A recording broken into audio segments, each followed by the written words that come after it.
আসসালামু আলাইকুম। আশা করি সবাই ভালো আছেন এবং ভালো থাকবেন। সুদখোর ইউনুস ৪ দিনের জন্য লন্ডন সফর করেছে। বাংলাদেশের ৩.৫ কোটি টাকা খরচ করে। এই লন্ডনে যাওয়ার পিছনের কারণটা কি? লন্ডনে যাওয়ার পিছনে একটাই কারণ, উনি ফেরারি আসামি তারেক জিয়ার সঙ্গে মিটিং করার জন্য গিয়েছে। আমাদের জননেত্রীর শেখ হাসিনার ভাগ্নি টিউলিপ সিদ্দিক, উনি যখন সুদখোর ইউনুসকে ইনভাইট করেছিল, উনি নাকচ করে দিয়েছেন এবং বলেছে একজন আসামির সাথে দেখা করার আইনগত কোনো বৈধতা নাই। তো সুদখোর ইউনুস, তোমার কোন আইনে পাশ করানো হয়েছে একজন ফেরারি আসামির সাথে দেখা করার জন্য এবং তার সাথে মিটিং করার জন্য বাংলাদেশের অর্থ খরচ করার জন্য? কোন বৈধতা ছিল তোমার? তুমি কিভাবে একটা দাগী আসামির সাথে দেখা করে মিটিং করে আসছো? বাংলাদেশের রাষ্ট্রপ্রধান ফেরারি আসামির সাথে দেখা করবে, এটা তোমার কোন আইনে পড়ছে এবং কে কে বৈধতা দিয়েছে? বাংলাদেশের জন্য যে তুমি তারেক জিয়ার সঙ্গে আরেকটা বুদ্ধি পাকায় আসছো বাংলাদেশকে কিভাবে আরো ধ্বংসের দিকে নেওয়া যায়, সেই প্ল্যান করতে তুমি গিয়েছিলে। বাংলাদেশটাকে তো তুমি খেয়ে ফেলছো অলরেডি, এই তারেক জিয়ার সঙ্গে প্ল্যান করে, ডিজাইন করে। এখন আবার আরেকটা ডিজাইন বের করে আনবে।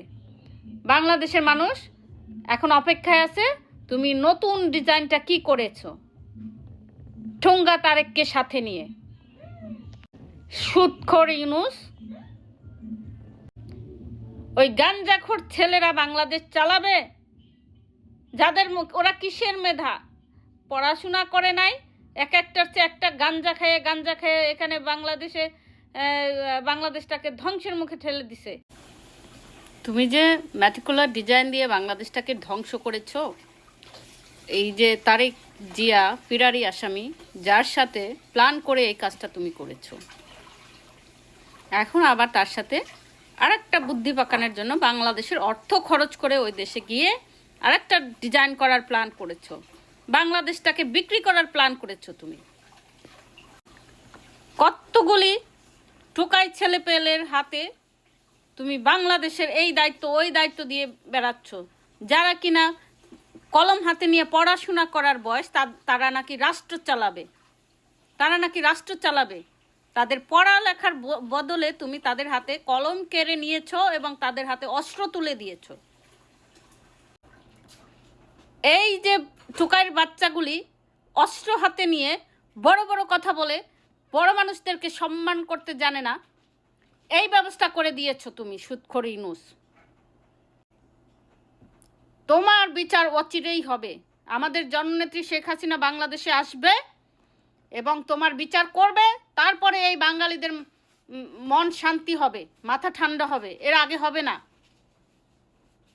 যতদিনে না তুমি না নামবে ততদিনে এই প্রতিবাদ চলতেই থাকবে।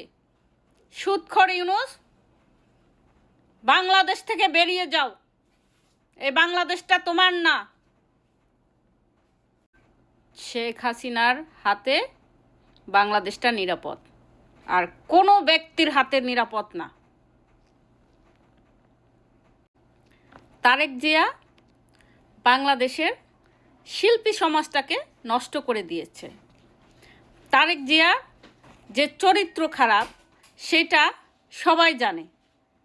প্রত্যেক দিন একটা করে অ্যাক্টার্স নিয়ে সে নোংরামি করত, এটা হলো তারেক জিয়া। তার সাথে তুমি ডিজাইন করতে আবার লন্ডনে গেছো বাংলাদেশের অর্থ খরচ করে। তুমি নাকি একজন নোবেল প্রাপ্ত ব্যক্তি, তুমি একজন ফেরারি আসামির সাথে মিটিং করার জন্য লন্ডনে গিয়েছো, যার কোনো যোগ্যতা নাই, তার সাথে তুমি মিটিং করার জন্য গেছো। তুমি টিউলিপের কথা বলো, সে একজন আসামি, তার সাথে তুমি কথা বলবে না?